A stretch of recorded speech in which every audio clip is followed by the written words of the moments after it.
but there's no halfway with this. He tries anything. Dead, keep walking. I don't have time for this.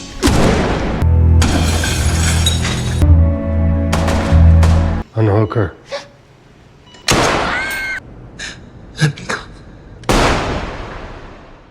Hai guys, kali ini saya akan menceritakan lanjutan part 3 The Last of Us yang dirilis tahun 2023. Untuk part 1 dan 2, link ada di deskripsi ya. Sebelum dimulai, subscribe dulu, like dan komen ya agar channel ini bisa lebih berkembang. Bagaimana kelanjutan ceritanya? Langsung aja kita mulai.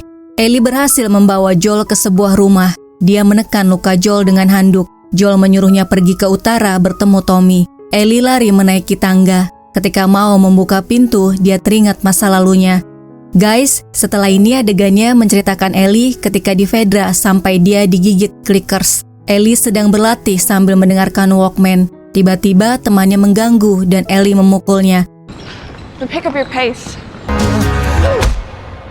Selanjutnya, dia berada di ruangan Kapten. Kapten bertanya kenapa beberapa pekan terakhir sikapnya sangat buruk. Ellie berusaha membela diri dengan mengatakan Bethany yang memulainya dulu. Padahal akibat pukulannya, Bethany terkena 15 jahitan. Kapten mengatakan pada Ellie, dia sangat pintar, jadi dia akan menyuruhnya untuk memilih antara gelas dan kunci.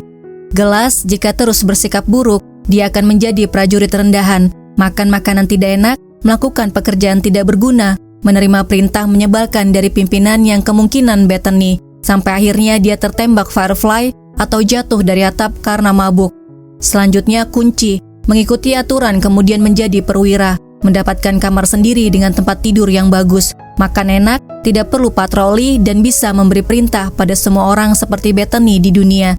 Ada jiwa pemimpin di dalam diri Ellie, makanya dia mau melakukan ini padanya. Ellie memutuskan untuk memilih kunci. So which way? Keys. Dan dia meminta Walkman-nya kembali. Sebelum tidur, Ellie membaca komik, kemudian melihat ke arah tempat tidur Riley. Dia pergi tidur setelah terdengar suara menyuruhnya mematikan lampu. Ketika pukul 2 pagi, Riley menyelinap masuk ke kamarnya, menutup mulut Ellie. Dengan sigap, dia mendorongnya dan mengambil pisau. Riley, where have you been? Riley sudah pergi selama 3 pekan. Ternyata dia bergabung dengan Firefly, membuat Ellie terkejut ketika mengetahuinya. Riley datang untuk mengajak Ellie pergi ke suatu tempat. Mereka menyelinap keluar, menghindari penjaga patroli, masuk ke sebuah gedung, kemudian menemukan pria tewas karena mencampur minumannya dengan obat. Tiba-tiba pria itu jatuh. Mereka sampai di atas, minum minuman milik pria itu. It's great. Kemudian mereka lompat ke gedung yang lainnya dan tiba di atap gedung di depan sebuah mall yang disegel karena tempat itu penuh dengan orang terinfeksi. Riley menunjukkan jalan masuk ke dalam mall. Dia kemudian menyuruh Ellie untuk lewat pintu di hadapan mereka lalu belok kanan. Riley menyalakan lampunya. Ellie melihat mall untuk pertama kalinya. Dia akan menunjukkan 4 keajaiban yang ada di mall ini pada Ellie. Pertama, Riley mengajaknya menuruni tangga eskalator. Go ahead. This is so cool. Setelah itu, mereka berjalan menuju arena bermain. Riley menyuruh Ellie memejamkan mata. Dia kemudian menggandeng tangan Ellie. Sampai di arena kuda putar, Riley menyuruh Ellie untuk membuka matanya. Shit. Dia kemudian menghidupkan permainan itu. Di atas kuda, mereka minum lagi. Tiba-tiba permainannya berhenti, dan Ellie berusaha membujuk agar Riley tidak bergabung dengan Firefly. Tapi Riley tidak punya pilihan. Saat umurnya 17 tahun bulan depan, Kapten di Fedra akan menugaskan pekerjaan limbah padanya, berjaga saat penjaga menyekop kotoran. Sekarang Ellie mengerti alasannya kenapa dia bergabung dengan Firefly. Riley kemudian menunjukkan keajaiban yang kedua. Setelah membayar $5, mereka berpose. Wait. Coba? Iya. Sayangnya hasilnya tidak bagus, tapi Ellie akan tetap menyimpannya. Selanjutnya, Riley mengajak Ellie ke arcade raja. Ellie mencoba permainan mobil, tapi dia membutuhkan koin. Riley memberikannya banyak koin. Mereka kemudian bermain Mortal Kombat. Sementara itu di tempat yang lain, terlihat orang terinfeksi terbangun karena mendengar suara bising mereka ketika bermain. That was a good punch, I can't lie. Setelah selesai bermain, Riley memberitahu ingin memberinya hadiah. Ellie melihat tempat tidur Riley, ternyata dia tinggal di tempat itu. Riley memberikan buku untuk Ellie. Where did you get that?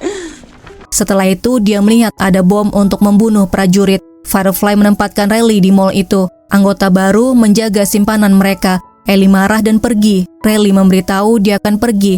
Firefly mengirimnya ke pos zona karantina di Atlanta. Riley mengajak Ellie untuk pergi bersama dengannya. Malam ini adalah malam terakhir dia di Boston. Ellie tidak mau pergi dengannya, jadi Riley berpamitan. Setelah mengucapkan selamat tinggal, Ellie pergi meninggalkannya. Tapi Ellie kemudian kembali. Ellie mendengar suara jeritan. Ternyata itu cuma prank. Riley sedang memainkan permainan. Surprise. Dia memberikan bukunya dan Ellie menyimpannya di tas. Ellie bertanya pada Riley apakah dia yakin akan pergi. Keputusan Riley sudah bulat, dia akan pergi. Sebagai sahabatnya, Ellie akan merindukannya. Mereka kemudian memakai topeng, menyalakan musik dari Walkman Ellie dan menari. Ellie membuka topengnya dan mengatakan jangan pergi. Tiba-tiba terdengar suara, clickers muncul. Riley menembak dan mereka lari. Ellie menggunakan pisaunya tapi tidak berhasil. Dia terus mengejar. Riley memukulnya, kemudian Ellie melumpuhkannya.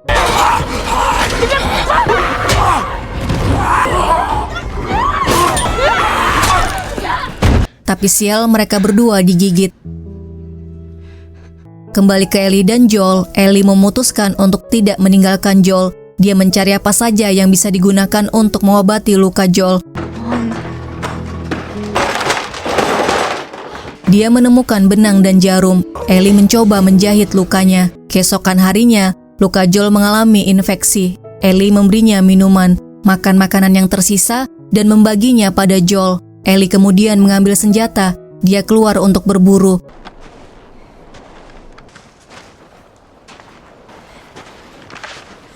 Dia melihat rusa dan berhasil menembaknya.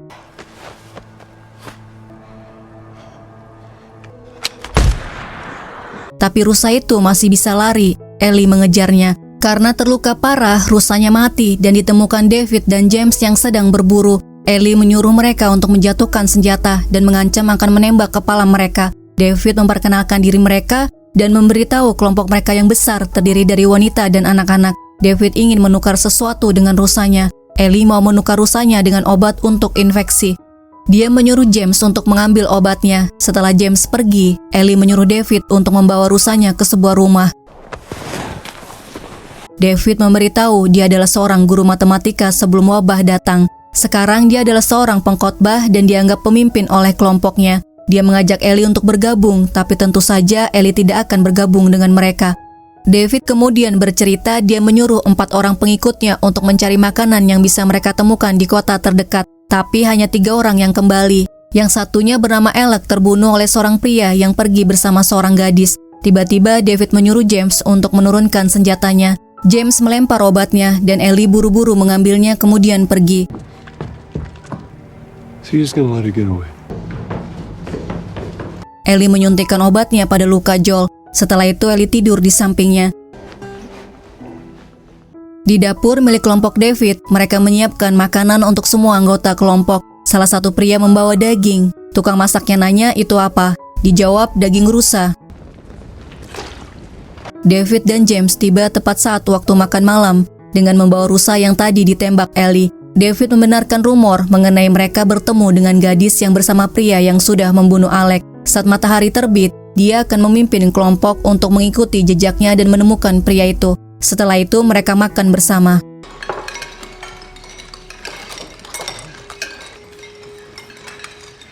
Keesokan paginya, Ellie menyentuh kening Joel, mengecek lukanya dan menyuntikkan penisilin lagi. Ellie keluar untuk mengambil baju. Di langit, dia melihat burung terbang. Setelah dicek, Ellie melihat David dengan kelompoknya datang mencarinya. We bring her back with us. Ellie membangunkan Joel tapi dia tidak bisa bergerak. Dia kemudian memberikannya pisau dan memberitahu ada sekelompok orang datang. Ellie akan menjauhkan mereka dari Joel. Dia mengatakan pada Joel jika ada yang datang bunuh mereka. Ellie menghalangi pintu dengan lemari, kemudian naik kuda untuk mengalihkan perhatian mereka. David menyuruh mereka untuk menangkap Ellie hidup-hidup. James berhasil menembak kudanya dan Ellie jatuh kemudian pingsan. I got her! David membawa Ellie, menyuruh 2 orang menyeret kudanya dan sisanya memeriksa setiap rumah untuk mencari Joel. You so hungry for vengeance? Deliver it.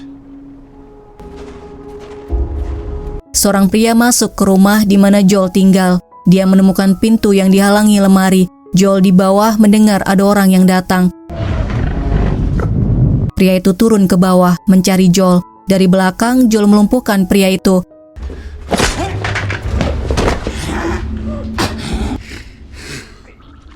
Di luar rumah, Joel melumpuhkan seorang pria dan dijadikan umpan untuk melumpuhkan pria yang lainnya. Joel mengikat, kemudian memukuli mereka. Dia menyuruh mereka untuk memberitahu di mana Ellie berada.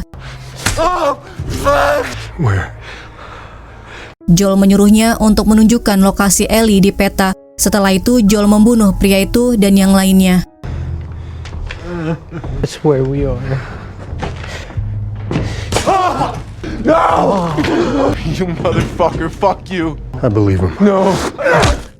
Selanjutnya Ellie sadar, dia dikurung, David ada di hadapannya. Dia menawarkan untuk membantu dan melindungi Ellie. David keluar untuk mengambil makanan. Ellie menggunakan kesempatan ini untuk mencari cara keluar dari tempat itu. David masuk membawa makanan dan Ellie melihat di lantai potongan tubuh manusia. David memberitahu makanan yang dia bawa adalah daging rusa.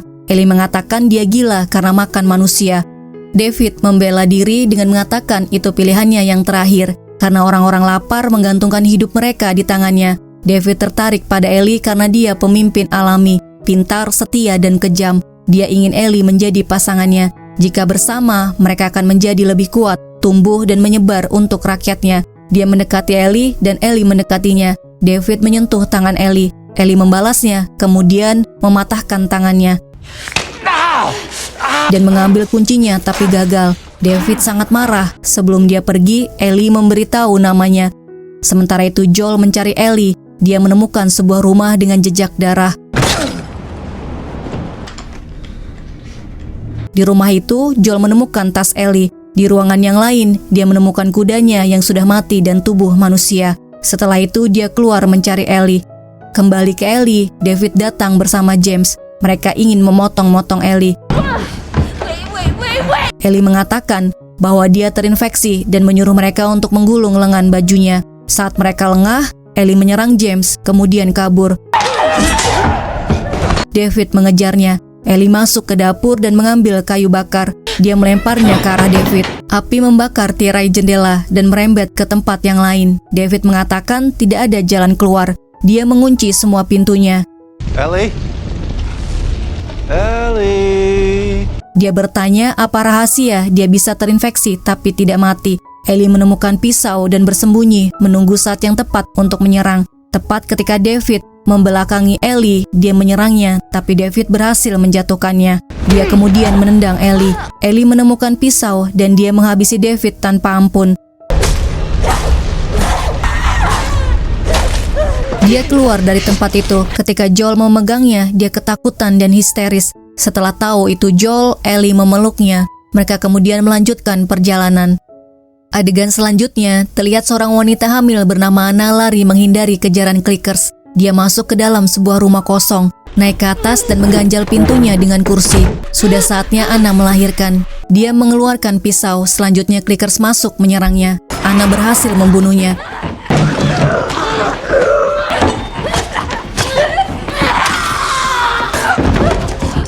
Terdengar tangisan bayi, sialnya ada bekas luka gigitan di pahanya. Dia memberi nama bayinya Ellie. Pada malam hari, 3 orang datang ke rumah itu. Salah satunya adalah Marlene. Mereka naik ke atas dan mendengar Anna bersenandung. Dia menemukan Anna dengan bayinya dan terlihat gigitan di pahanya. I cut it before I was bit. Anna minta Marlene untuk membawa bayinya ke Boston, mencari orang yang bisa merawatnya. Dia memberikan pisau miliknya dan memberitahu namanya Ellie. Anna juga minta pada Marlene untuk membunuhnya. Setelah membawa Ellie keluar, Marlene membunuhnya. Selanjutnya terlihat Ellie sedang termenung. Setelah kejadian dia membunuh David dan James. Ellie terlihat selalu murung. Joel memberitahu Ellie dia menemukan makanan dan mainan. Mereka sudah dekat dengan rumah sakit. Dalam perjalanan, Joel berusaha untuk mengajaknya berbicara tentang gitar yang tadi dia temukan. Tapi Ellie tetap terlihat tidak bersemangat. Mereka tiba di kota, masuk ke sebuah gedung. Mereka akan memeriksa sekeliling kota dari atas. Ellie naik ke atas dengan bantuan Joel. Setelah memberikan tangga pada Joel, Ellie langsung lari karena dia melihat seekor jerapah. Joel memberikan daun pada Ellie untuk diberikan pada jerapah. Kali ini terlihat senyuman di wajahnya, membuat Joel sedikit lega. Mereka naik ke atas lagi dan melihat sekumpulan jerapah.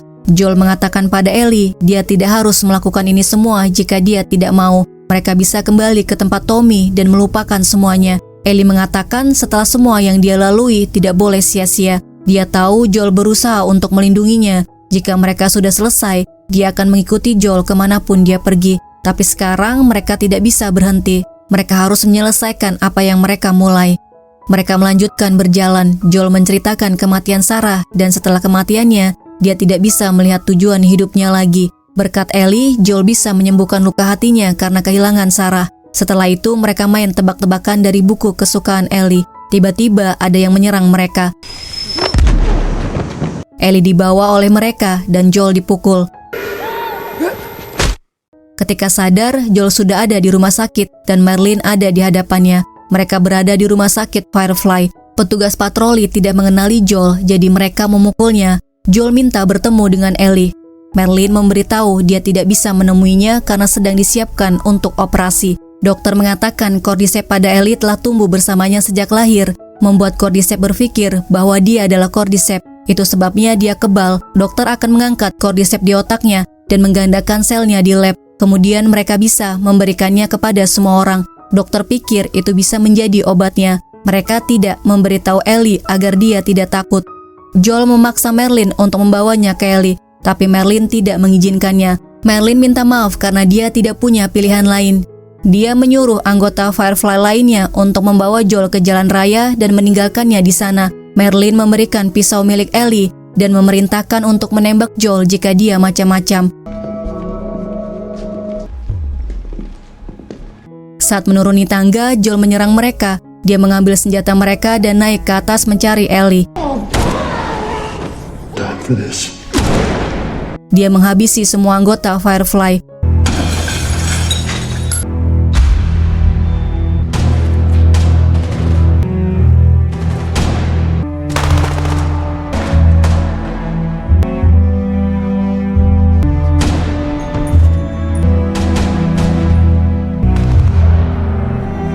Joel menemukan tempat bedah anak. Dia melihat Ellie terbaring siap untuk dioperasi. Dia masuk ke ruangan itu, menyuruh dokter untuk melepaskannya. Karena dokter tidak mau, Joel langsung menembaknya.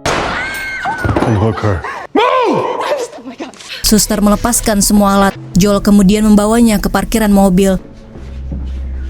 Di sana ada Marlene. Dia mengarahkan pistol padanya sambil berusaha untuk membujuk Joel agar tidak membawanya, karena dia tidak bisa menjaganya untuk selamanya. Ellie akan tumbuh dewasa, sementara Joel akan mati. Setelah itu dia pergi sendiri dan dicabik-cabik orang yang terinfeksi atau dibunuh para penjara. Marlene menurunkan senjatanya. Joel menembak Marlene dan menyelamatkan Ellie.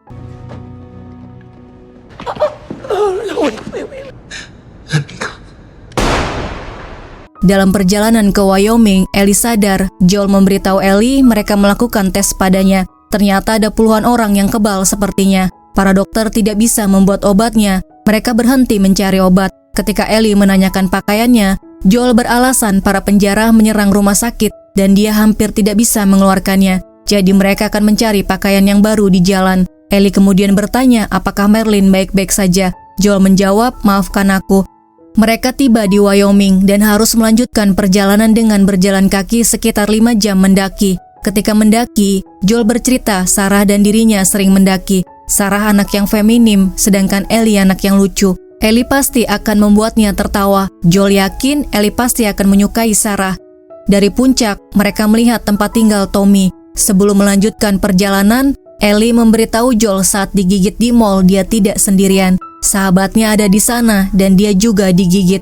Dia berubah dan Ellie harus membunuhnya. Sahabatnya bernama Riley. Dia yang pertama mati, kemudian Tess dan Sam. Joel mengatakan itu bukan salahnya. Dia harus tetap maju dan akan menemukan hal baru untuk diperjuangkan. Ellie minta Joel untuk bersumpah. Semua yang dia katakan mengenai Firefly benar. Dengan tegas, Joel bersumpah. Guys, The Last of Us Season 1 selesai sampai di sini ya.